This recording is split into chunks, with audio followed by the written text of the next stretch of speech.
from the News Center in high definition. This is News Channel 8 on your side today.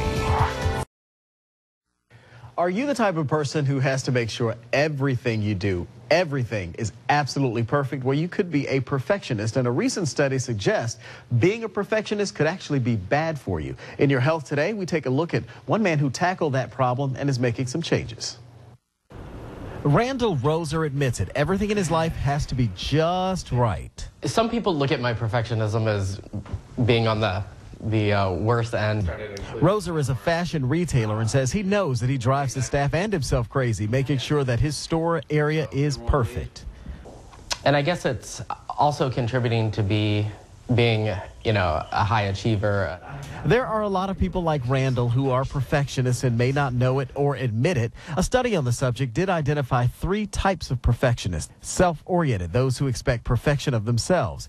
The second, other-oriented, those who demand perfectionism from others. And socially prescribed perfectionism, those are the folks who think others expect perfection from them. It's an essential ingredient for that high achiever. Dr. Stephanie Bean says perfectionism can have an adverse effect on your health when it gets out of hand. And I think that constant not sleeping, the cortisol levels get stressed, the adrenal gland gets stressed, and then high blood pressure.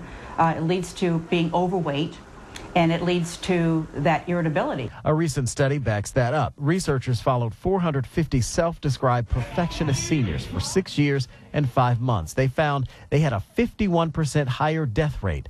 But not for everyone. For diabetics, being a perfectionist is actually a really good thing. It helps folks pay attention to blood sugar levels, dietary restrictions, and medications. Now, over the same length of time in that very same study, diabetic perfectionists were 26% less likely to die.